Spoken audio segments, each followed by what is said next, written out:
नमस्कार दोस्तों, मैं कृष्ण शर्मा आपका स्वागत करता हूं हमारे YouTube channel PSC by DC sir पर।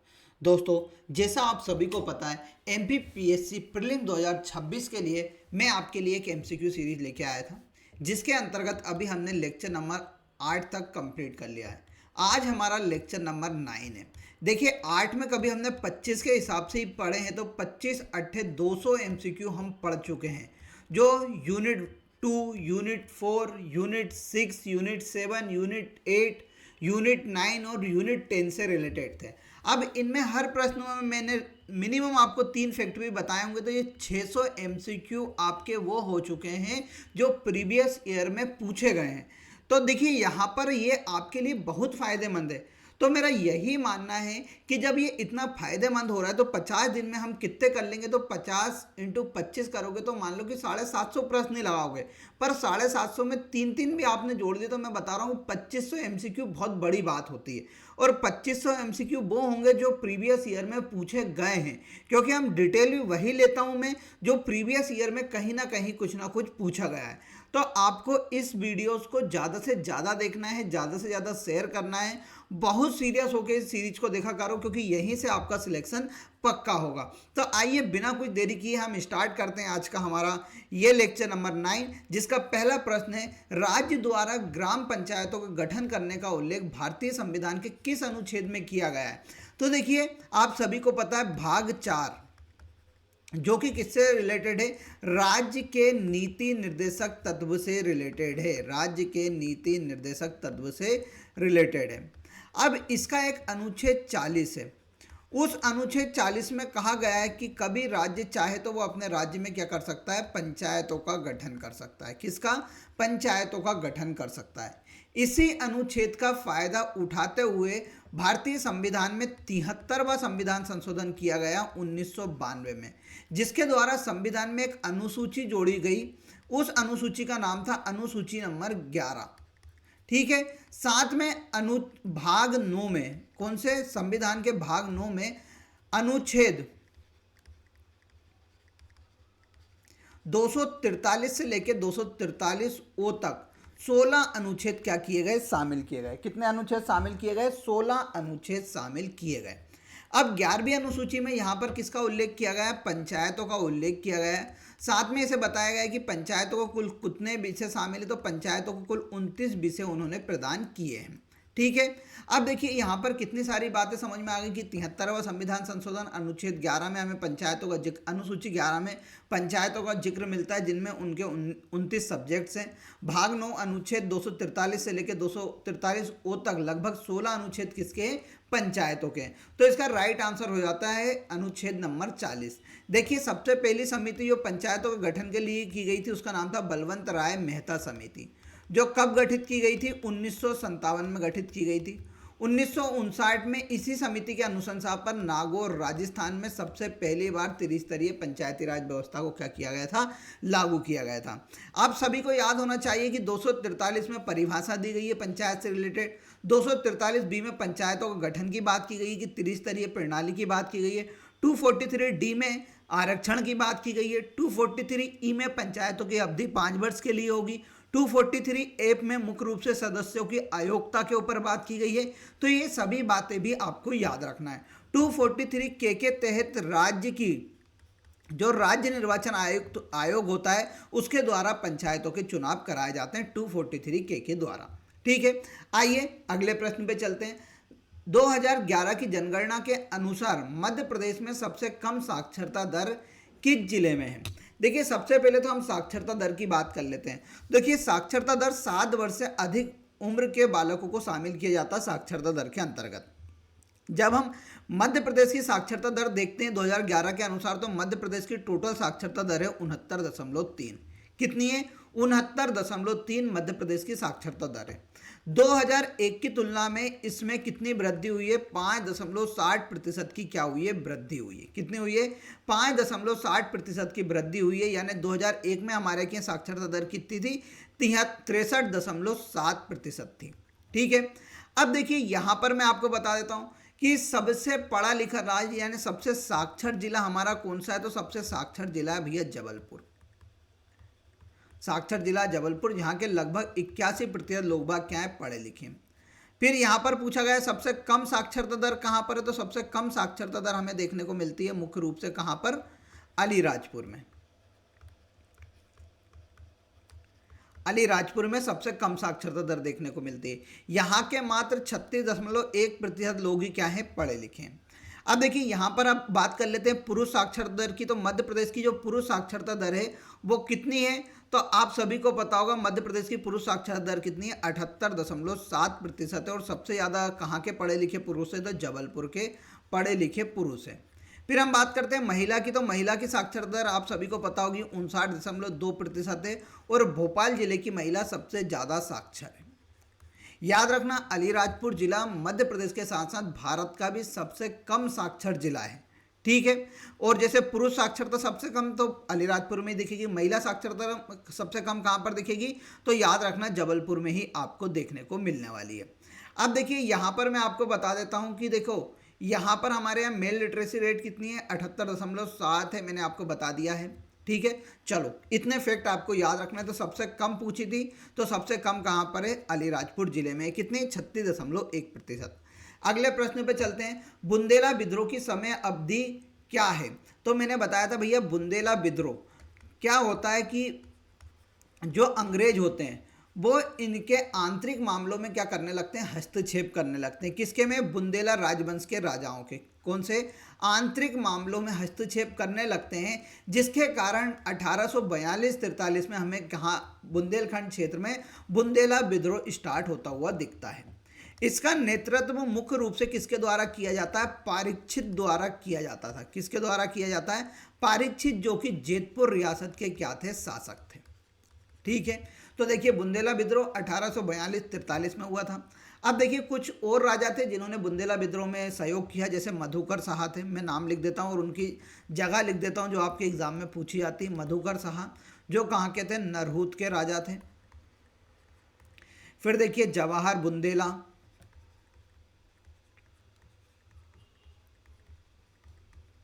जवाहर बुंदेला थे चंद्रपुरा के। फिर आपको राजा परीक्षित मैंने बता दिया। फिर एक आप हृदय शाह याद रख लेना क्योंकि बार बार पूछा जाता है। हृदय शाह मुख्य रूप से कहाँ के थे, हीरापुर के थे। फिर डिल्लन शाह, ये भी बार बार पूछे जाते हैं। तो डिल्लन शाह कहाँ के थे, तो मदनपुर के थे, ठीक है। तो ये बुंदेला विद्रोह के जो विभिन्न रियासत थी वहाँ से नेतृत्व करने वाले प्रमुख शासकों का मैंने नाम बता दिया है। ये बार बार पूछा जाता है, इसलिए ये सभी बातें बताना बहुत ज़रूरी थी, ठीक है। आ गया होगा आप सभी को समझ में। देखो बेटा ये कैसा लग रहा है आपको ये पूरा वीडियो, इसके बारे में ज़रूर कमेंट किया करो, जिससे क्या हो मुझे मोटिवेशन आए। आपको पढ़ाना तो है ही मुझे, साथ में मुझे आपको सिखाना भी है कि किस प्रकार आप उत्तर लगा सकते हो। तो ये सभी चीज़ें आपको इसी में मिलेंगी। अगले प्रश्न पे चलते हैं। निम्न में से किस जिले में औसत वार्षिक वर्षा अपेक्षाकृत कम होती है, तो आप सभी को पता है मुख्य रूप से मध्य प्रदेश की जो औसत वार्षिक वर्षा है वो लगभग कितनी है, 112 सेंटीमीटर है। कितनी है, 112 सेंटीमीटर है। और हमारे मध्य प्रदेश में जो सबसे कम वर्षा होती है वो कहाँ पर होती है, भिंड जिले में होती है। तो सबसे कम वर्षा कहाँ पर होती है, भिंड जिले में होती है। मध्य प्रदेश में सर्वाधिक वर्षा कौन सा मानसून कराता है, दक्षिण पश्चिमी मानसून के द्वारा मध्य प्रदेश में सर्वाधिक वर्षा होती है, ठीक है। फिर देखिए ये अरब सागर वाली शाखा है, दक्षिण पश्चिम शाखा को कौन सी शाखा बोलते हैं, अरब सागर वाली। इसके द्वारा मध्य प्रदेश में सबसे ज़्यादा क्या कराई जाती है, बारिश कराई जाती है। फिर मध्य प्रदेश में आप सभी को पता होगा कि दक्षिण पूर्वी तरफ से भी आता है, जो बंगाल की खाड़ी यहाँ से भी वर्षा आती है, आप सभी को पता होगा। सर्वाधिक वर्षा वाला स्थान मध्य प्रदेश में, स्थान की बात करेंगे तो पचमढ़ी है। यहाँ पर कितनी वर्षा होती है, 199 सेंटीमीटर होती है। और सबसे ज़्यादा वाला जिले की हम बात करेंगे तो जिला कौन सा है, तो जिला हमें मिलेगा बालाघाट, ठीक है। दोनों चीज़ें याद रखना, स्थान का नाम पूछे तो पचमढ़ी बताना है और जिला का नाम पूछे तो बालाघाट बताना है। न्यूनतम वर्षा कहाँ पर होती है, तो भिंड जिले में न्यूनतम वर्षा होती है 55 सेंटीमीटर के समथिंग। न्यूनतम वर्षा वाला पठार भी कौन सा है, तो मध्य भारत का पठार में न्यूनतम वर्षा होती है। सबसे ज़्यादा वर्षा होती है बघेलखंड के पठार में, ठीक है। ये सभी बातें आपको याद रखना है। दक्षिण पश्चिम मानसून और दक्षिण पूर्वी मानसून द्वारा वर्षा मध्य प्रदेश के बघेलखंड के पठार में होती है, इसीलिए बघेलखंड के पठार में हमारे यहाँ सबसे ज़्यादा वर्षा होती है। सबसे कम मध्य भारत क्षेत्र में, जिसके अंतर्गत भिंड, ग्वालियर, मुरैना, श्योपुर आदि क्षेत्र आते हैं। अगले प्रश्न पे चलते हैं। वर्ष 2021 में मध्य प्रदेश में मैग्नीज के संबंध में निम्न में से कौन सा कथन सही नहीं है? तो देखिए भैया, पहले मैं 2025-26 में जो आर्थिक सर्वेक्षण आया उसके अनुसार मैं कुछ बताता हूँ। देखिए, प्रथम स्थान किस किस में हमारा? तो प्रथम स्थान है हमारा एक तो हीरा में, और दूसरा आपको याद रखना है मुख्य रूप से तांबा में। कौन से? तांबा में हम कौन से हैं? प्रथम स्थान पर। फिर दूसरे स्थान पे हम देखते हैं कि दूसरे स्थान पर किस में हम? तो दूसरे स्थान में मुख्य रूप से हमें किस किस में देखने को मिलता है? अब हम मैग्नीज में कौन से नंबर पर आ गए हैं? दूसरे नंबर पे आ गए हैं। साथ में रॉक फॉस्फेट। रॉक फॉस्फेट किस में इस्तेमाल किया जाता है? तो आप सभी को पता होगा, उर्वरक बनाने में इस्तेमाल किया जाता है। फिर आपको याद रखना है मुख्य रूप से चूना पत्थर, इसमें हम क्या है? दूसरे नंबर पर हैं। चौथे नंबर की हम बात करेंगे तो चौथे नंबर पर हम क्या हैं? कोयले में चौथे नंबर पर है। और छठे नंबर पर किस में है? छठवें नंबर पर हम आते हैं मुख्य रूप से किस किस में? तो आपको याद रखना लोहा और बॉक्साइट में। लोहा व बॉक्साइट में हम कौन से नंबर पे आने लगे? छठे नंबर पे आने लगे। ये कौन सा आंकड़ा है? 2025-26 का आंकड़ा है। अब देखिए, यहाँ पर हम क्या पढ़ते हैं? इन पूरे फैक्टों को जानते हैं और इसके अनुसार उत्तर लगाने की क्या करते हैं? कोशिश करते हैं। अब सबसे पहले एक बार मुझे बता दो कि मध्य प्रदेश में देखो, आपको एक बार बता देना है कि मध्य प्रदेश में सबसे पहले आपको बताना है कि मैग्नीज का उत्पादन कहाँ पर होता है। तो मैंने बताया था कि दक्षिण पूर्वी क्षेत्र में। दक्षिण पूर्वी क्षेत्र कौन सा आता है सर? बालाघाट और मुख्य रूप से क्या छिंदवाड़ा वाले क्षेत्र में हमारे यहाँ क्या होता है? मैग्नीज का उत्पादन किया जाता है। ठीक है। फिर मैंने बताई थी इसकी एक खान है जिसका नाम क्या है? भरवेली की खान, जो एशिया की सबसे खुले मुंह की खदान है एशिया की। अब देखो, मैग्नीज उत्पादन में प्रदेश में देश का दूसरा स्थान था। 2020-21 में बात कर रहे हैं, तो यही फैक्ट क्या हो जाता है? गलत हो जाता है। 2024-25 तब हम मैग्नीज उत्पादन में कौन से नंबर पे थे? प्रथम स्थान पर थे। कब तक? 2024-25 तक। 25-26 में हम दूसरे पे आए। ठीक है, तो याद रखना कि पहले ही फैक्ट क्या हो जाता है? गलत हो जाता है। फिर मैग्नीज नीचे प्रदेश में तीसरा स्थान है, तो बिल्कुल सही है। पहले पे आता है ओडिशा और दूसरे पे आता है कर्नाटक, और कर्नाटक के बाद तीसरा कौन सा आता है? मध्य प्रदेश आता है। मैग्नीज की प्रमुख सक्रिय पेटी बालाघाट और छिंदवाड़ा जिले में, तो बिल्कुल सही है। ये वाला भी बिल्कुल सही है। कटनी में मैग्नीज निष्कर्षण के लिए एक महत्वपूर्ण जिला है। तो हाँ, यहाँ पर भी थोड़े बहुत निक्षेप पाए जाते, तो यह भी महत्वपूर्ण जिला है। तो ये तीनों फैक्ट तो सही थे। यहाँ पर पहला ही फैक्ट गलत था, क्योंकि मध्य प्रदेश का पहले कौन सा नंबर था? 2024-25 तक प्रथम था। अभी 25-26 में हम कौन से नंबर पर आ गए हैं? दूसरे नंबर पर आ गए हैं। अगले प्रश्न पे चले, उससे पहले मैं एमपीपीएससी प्रीलिम 2026 बैच के बारे में बता देता हूँ कि बेटा ये मात्र आपको 599 रुपये में अवेलेबल कराया गया है आज के लिए। कितने में? 599 रुपये में आज के लिए अवेलेबल कराया गया है। तो ये 999 की जगह ये मात्र आपको 599 में मिलेगा, जिसमें आपको एमपीपीएससी 2025 के और 26 दोनों का बैच मिलने वाला है। 25 का इसमें फ्री मिल रहा है, 26 का लाइव बैच था। लेने के लिए हमारे नंबर पर आप कांटेक्ट कर सकते हैं। इसमें recorded class, all topic PDF, study material, mock test सभी कुछ शामिल है। तो इसको आप ज्वाइन करना बिल्कुल भी मत भूलना। 599 रुपये ज़्यादा नहीं है, आप एक बार ज्वाइन कर लो। इसमें डीसी सर की 70 से ज़्यादा याद कराने वाली क्लासेस शामिल है, और 2026 में भी डीसी सर द्वारा याद कराने वाली क्लासेस बहुत जल्द शुरुआत करने वाली है। तो ये आज के लिए आपके लिए ऑफर दिया गया है 599 में, तो इसको ज्वाइन करना बिल्कुल मत भूलिएगा। अब अगले प्रश्न पे चलते हैं। सूची मिलाइए। सूची बोलिए कि वायरस निम्न में से कौन सा है? वॉर्म क्या है? रेंसमवेयर क्या है? एंटीवायरस क्या है? यहाँ पर ये पूछा गया है। तो देखिए, एक निम्डा नामक एक वायरस आया था। तो वायरस क्या है? एक निम्डा नामक एक वायरस है। ठीक है। फिर वॉर्म क्या है? नेट इसका एक प्रकार का वॉर्म है। फिर देखिए सी कि रेंसमवेयर एक प्रकार का जो बनना कराया है वो कैसा है? रेंसमवेयर है। एंटीवायरस अवाश नाम का एक एंटीवायरस है। तो इसका राइट आंसर क्या हो जाता है? बी वाला। देखिए, वायरस कंप्यूटर में अपनी कॉपी बनाने वाले को वायरस कहते हैं। बॉम्ब रीड वंस राइट ऐसा रीड वंस करके उसका आंसर आता है कि जैसे कि उसमें क्या होता है? मुख्य रूप से टाइप है, हाँ ये एक हार्मफुल सॉफ्टवेयर है कंप्यूटर के अंदर फैलने वाला, जो अपनी कॉपी क्या होता है बार बार बनाता रहता है, उसे वॉर्म बोला जाता है। रेंसमवेयर एक प्रकार का गलत ये भी एक प्रकार का क्या है, साइबर अटैक ही है। फिर एंटीवायरस जो इन सभी से सुरक्षा देता है उसे एंटीवायरस कहते हैं। तो ये याद रखना, आपसे एग्जाम में बार बार पूछे जा रहा है। संविधान के किस अनुच्छेद के अंतर्गत राज्यपाल 5 अवधि समाप्त होने पर तब तक पद धारण करता रहेगा जब तक उसका उत्तराधिकारी अपना पद ग्रहण नहीं कर लेती, ये किस अनुच्छेद में कहा गया है? तो देखो मैंने कितने अच्छे से आपको बताया गया था कि अनुच्छेद नंबर 156 में कार्यकाल की बात की गई है। किसकी बात की गई है? कार्यकाल की। और इसमें कहा गया है कि उनका कितना कार्यकाल होगा? 5 साल का होगा।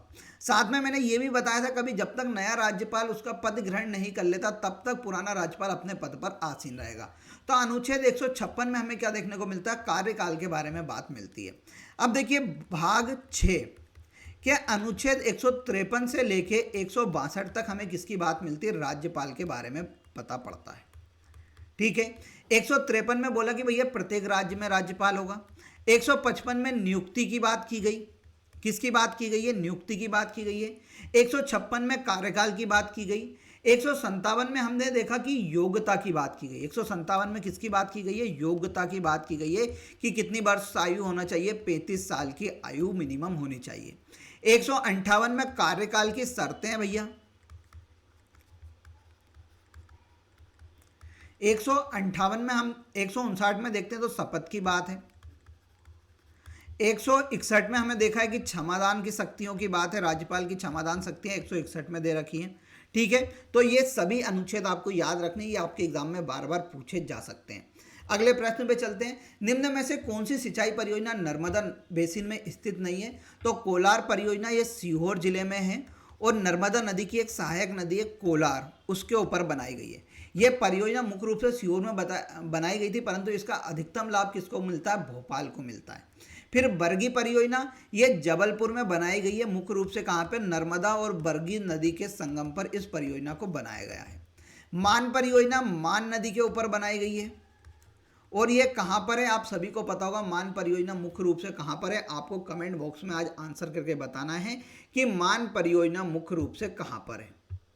फिर देखिए इसके बाद एक परियोजना दी गई है राजघाट परियोजना, तो ये बेतवा नदी पर बनी हुई है। कहाँ पर बनी हुई है? बेतवा नदी पर, और मुख्य रूप से उत्तर प्रदेश में। ये मध्य प्रदेश और उत्तर प्रदेश की क्या है? संयुक्त परियोजना है। किस किस की? मध्य प्रदेश और उत्तर प्रदेश की क्या है? ये संयुक्त परियोजना है, आपको याद रखना है। और देखिए मान नदी भी आप सभी को पता हो किसकी सहायक नदी है? नर्मदा नदी की सहायक नदी है। ठीक है, तो ये बिल्कुल आपको याद रखना है। मान परियोजना जो माही नदी है उसी जिले से, जहाँ से माही नदी निकली है उसी जिले में आपको मान परियोजना देखने को मिलेगी। अगले प्रश्न पे चलते हैं। मध्य प्रदेश में तांबा के संबंध में निम्न में से कौन सा कथन सही नहीं है? क्या पूछा गया है? निम्न में से कौन सा कथन सही नहीं है? अभी मैंने बताया कि मध्य प्रदेश का तांबा में कौन सा नंबर आता है, आप सभी को पता होगा कौन सा नंबर आता है तांबे में। तो मैंने बताया तांबे में मध्य प्रदेश का कौन सा है? प्रथम स्थान है। तांबा भी हमें कहाँ पर मिलता है? तो आप सभी को पता होगा तांबा भी मध्य प्रदेश में कहाँ पर मिलता है? मुख्य रूप से तांबा हमें कहाँ पर देखने को मिलता है? तो तांबा भी हमें दक्षिण पूर्वी क्षेत्र में देखने को मिलता है, बालाघाट और कहाँ पर? छिंदवाड़ा में। फिर इसकी जो प्रमुख खान है उसका नाम क्या है? तो मलाज खंड की खान है। ठीक है, जो मध्य भारत का हिंदुस्तान कॉपर लिमिटेड है उसके द्वारा उत्खनन किया जाता है। अब यहाँ पर सही नहीं है पूछा है। वर्ष 2020-21 में प्रथम स्थान था, बिल्कुल सही है। तांबा निक्षेप में प्रदेश देश में प्रथम स्थान पर है। निक्षेप यानी होता है भंडारण, तो भंडारण में बेटा मध्य प्रदेश प्रथम स्थान पर नहीं है, राजस्थान प्रथम स्थान पर है। कौन है? राजस्थान प्रथम स्थान पर है, यानी यही फैक्ट हमारा गलत हो जाता है। तो राइट आंसर क्या है? बी वाला। तांबे की मुख्य सक्रिय पेटी बालाघाट में, बिल्कुल सही है। सीधे जबलपुर में तांबे के थोड़े बहुत भंडार हमें देखने को मिलते हैं, तो हाँ भैया थोड़े बहुत भंडार हमें देखने को मिलते हैं। ठीक है, अगले प्रश्न पे चलते हैं। प्रत्यक्ष लाभ अंतरण योजना किस आधार पेमेंट ब्रिज पर आधारित होती है? यानी यहाँ पर पूछा गया है कि जो हम पैसे ट्रांसफर करते हैं वो किसके द्वारा किए जाते हैं। तो देखिए इसके लिए एक सॉफ्टवेयर बनाया गया है NACH, मतलब एक प्रोग्राम बनाया गया, एक योजना बनाई गई, नेशनल ऑटोमेटेड क्लियरिंग हाउस। अब क्या NaCH का मिल रहा है, NaCH यानी थर्ड वाला इसका आंसर है। ये मुख्य रूप से किसके द्वारा बनाया गया है, NPCI, national payment corporation of India.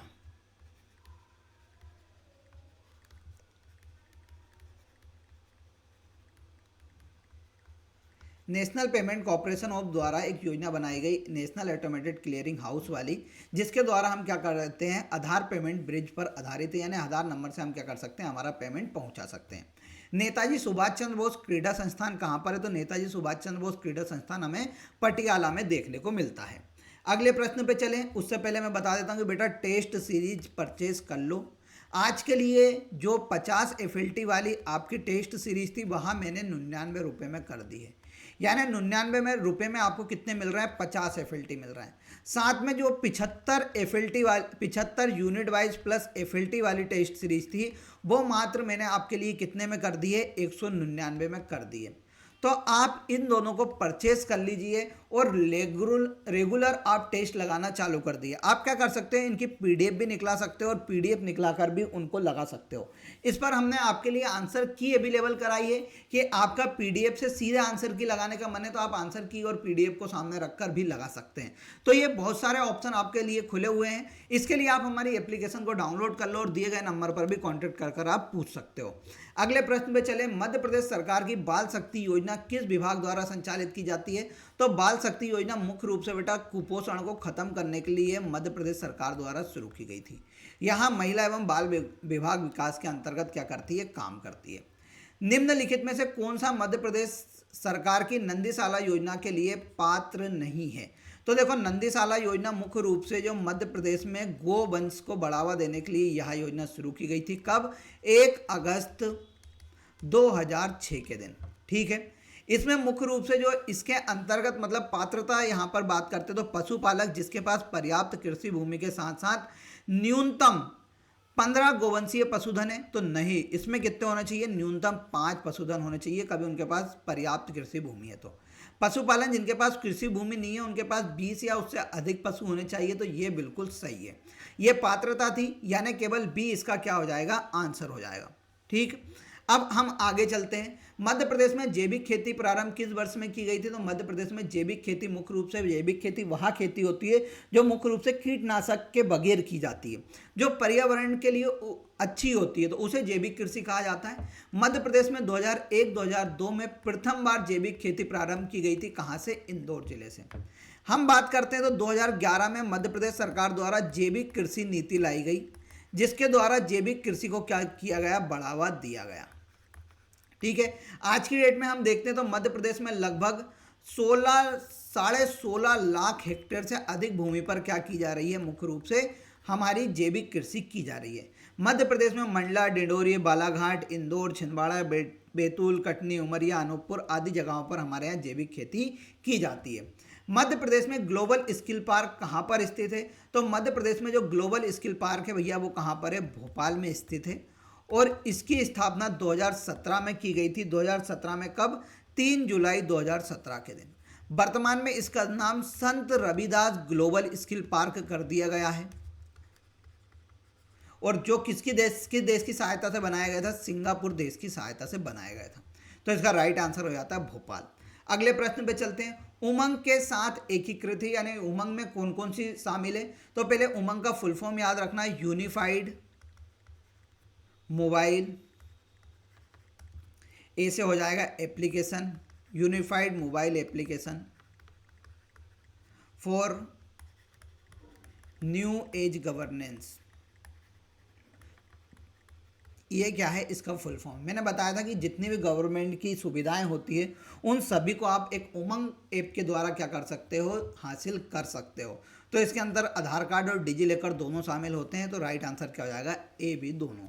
Professional networking site LinkedIn का स्वामित्व किसके पास है, तो देखिए लिंक्डइन मुख्य रूप से 2003 में एक व्यक्ति थे रीड हाफमैन, क्या थे, रीड हाफमैन के द्वारा बनाई गई थी। 2016 में रीड हाफमैन से माइक्रोसॉफ्ट कंपनी ने क्या खरीद लिया, लिंक्डइन को खरीद लिया। तो वर्तमान में स्वामित्व किसके पास है, माइक्रोसॉफ्ट के पास है। लिंक्डइन क्या है, तो एक प्रकार का ये भैया एप्लीकेशन सॉफ्टवेयर है। यहाँ पर रोजगार ढूंढने में क्या होती है, सहायता मिलती है। कभी आपको रोजगार चाहिए तो अपनी प्रोफाइल बना लो लिंक्डइन के ऊपर, और वहां पर आपको हमेशा रोजगार से रिलेटेड ही चीजें मिलेंगी। ठीक है, अगले प्रश्न पे चलते हैं। रामनगर मंडला में स्थित बेगम महल का निर्माण किसकी स्मृति में किया गया था? तो देखो सबसे पहले याद रखना, बेगम महल कहाँ पर है? मंडला में। यह चिमनी बेगम की याद में हृदय शाह के द्वारा बनवाया गया था। यहाँ मुगल शैली में बना हुआ बहुत अच्छा बेगम महल है, जो चिमनी बेगम के लिए बनवाया गया था। नांद चांद का मेला किस स्थान पर आयोजित किया जाता है? नांद चांद का मेला मुख्य रूप से शिव भगवान के सम्मान में पन्ना जिले में आयोजित किया जाता है। कहाँ पर? पन्ना जिले में। पन्ना जिले में कहाँ पर? तो यहाँ पर एक शाहनगर तहसील है, शाहनगर जनपद है, वहाँ पर इसको क्या किया जाता है? आयोजित किया जाता है। तो नान चांद का मेला आपको याद रखना है, मुख्य रूप से शिव भगवान के सम्मान में यहाँ पर लगाया जाता है। यहाँ पर एक मंदिर है नान चांद का, जो 8वीं शताब्दी में बनाया गया था, उस मंदिर पर ही नान चांद का मेला आयोजित किया जाता है। अगले प्रश्न पे चले, उससे पहले मैं बता देता हूँ कि 1000 प्लस PDF, 1000 प्लस MCQ की PDF आप सभी के लिए अवेलेबल है। यहाँ भी बहुत विशेष ऑफर में आज आपको मिलने वाली है। मुख्य रूप से जो हमारी यूनिट 5, 6, 7, 8, 9, 10 कितनी PDF है? 6। अब 55 रुपये की एक पड़ती है, तो 5 6 के 30 और 330 रुपये की यह आपको टोटल पड़ती है। आज यहाँ मात्र 199 में आपको 6 ही PDF मिलने वाली हैं। तो बिना कुछ देरी किए आज आपको इसे परचेज करना है। मात्र 199 में ये 6 PDF आपको हमारे एप्लीकेशन पर मिलेंगी। अगले प्रश्न पे चलते हैं। वर्ष 2023 में 58वें ज्ञानपीठ पुरस्कार विजेता कौन है? कल ही मैंने बताया था कि 1961 में ज्ञानपीठ पुरस्कार की स्थापना की गई थी, और 58वां श्री जगत गुरु स्वामी रामभद्राचार्य और श्री गुलजार को दिया गया था, यानी AC दोनों सही है। फिर मैंने 59वां आपको बताया था, 59वां ज्ञानपीठ पुरस्कार किसको दिया गया था? तो 59वां ज्ञानपीठ पुरस्कार मैंने बताया था किसको दिया गया था? तो मुख्य रूप से विनोद कुमार शुक्ल को दिया गया था। किसको? विनोद कुमार शुक्ल को। जो कहाँ से संबंधित थे? तो ये छत्तीसगढ़ राज्य से संबंधित थे। ठीक है, अगले प्रश्न पे चलते हैं। किस भारतीय अभिनेत्री को कान फिल्म फेस्टिवल 2024 में अनसर्टेन रिगार्ड सेगमेंट में पहली बार सर्वश्रेष्ठ अभिनेत्री का पुरस्कार दिया गया था? तो देखो, कान फेस्टिवल हर साल कहाँ पर होता है? फ्रांस में होता है। तो यहाँ पर अनसुईया सेन गुप्ता को मुख्य रूप से सम्मानित किया गया था।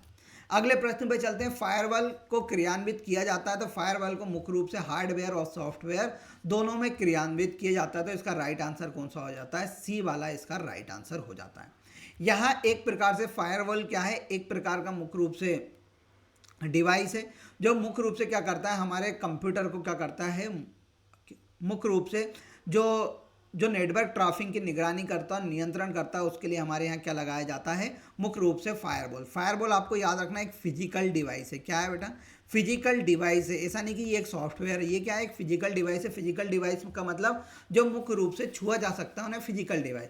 तो ये हार्डवेयर और सॉफ्टवेयर के बीच में मुख्य रूप से क्रियान्वित किया जाता है। यह मुख्य रूप से कंप्यूटर को मजबूत सुरक्षा प्रदान करता है। ई बिच पहल का संचालन किस विभाग के द्वारा किया जाता है? तो ई बिच पहल का संचालन औद्योगिक नीति एवं संवर्धन विभाग के द्वारा किया जाता है। Department of industrial policy and promotion के द्वारा किया जाता है, जो हेवी इंडस्ट्री के अंतर्गत आने वाला एक डिपार्टमेंट है। अगले प्रश्न पे चलते हैं। मध्य प्रदेश के किस स्थान पर विश्व की सबसे बड़ी क्षमता की सोलार प्लांट परियोजना प्रारंभ की गई है? तो ओमकारेश्वर में, जिसकी क्षमता कितनी है? 600 मेगावाट है। ओमकारेश्वर में नर्मदा नदी के ऊपर मुख्य रूप से सोलार परियोजना स्टार्ट की गई है। ठीक है, अगले प्रश्न पे चलते हैं। सबसे बड़ी बेटा, कि विश्व की सबसे बड़ी क्षमता वाली सोलार परियोजना किस स्थान पर प्रारंभ की गई है? तो यहाँ पर तो देखो फ्लोटिंग सोलार प्लांट चालू किया गया है। कहाँ पर? ओमकारेश्वर में। आप सभी को पता है कौन सा प्रारंभ किया गया है? तो यहाँ पर तो कौन सा? फ्लोटिंग सोलार प्लांट स्टार्ट किया गया है। किस जगह पर? सोलार। तो इसकी क्षमता कितनी है? 600 मेगावाट है। यही विश्व की क्या है? सबसे बड़ी क्षमता वाली थी। अब तो भैया बहुत छोटी हो गई है, पुराना प्रश्न इसलिए। अगले प्रश्न पे चलते हैं। साप्ताहिक समाचार पत्रिका कर्मवीर का प्रकाशन कहाँ से हुआ था? तो ये जबलपुर से हुआ था। कब? 17 जनवरी 1920 को। किसके द्वारा? माखनलाल चतुर्वेदी के द्वारा इसका प्रकाशन किया गया था। कल मैंने आपको बताया था कि कौन सा सत्याग्रह बताया था मैंने आपको? मुख्य रूप से सागर में एक सत्याग्रह हुआ था, उसका नाम मैंने आपको बताया था। कौन सा था? रतौना सत्याग्रह। ठीक है, वो रतौना सत्याग्रह जो कसाई खाने के विरोध में चालू किया गया था, तो उसके विरोध में ही कर्मवीर में भी माखनलाल चतुर्वेदी ने लिखा था। ऐसी बात मैंने आपको बताई थी। ठीक है, तो यहाँ पर हमारा ये सेगमेंट आज कंप्लीट होता है। आपको कमेंट बॉक्स में बताना है कि 59वां ज्ञानपीठ पुरस्कार किसे प्रदान किया गया है। इसी प्रकार हम कल वापस से मिलेंगे, तब तक के लिए जय हिंद, जय भारत। और आज जो ऑफर प्रदान किए गए हैं उनका लाभ लेना बिल्कुल भी मत भूलिएगा।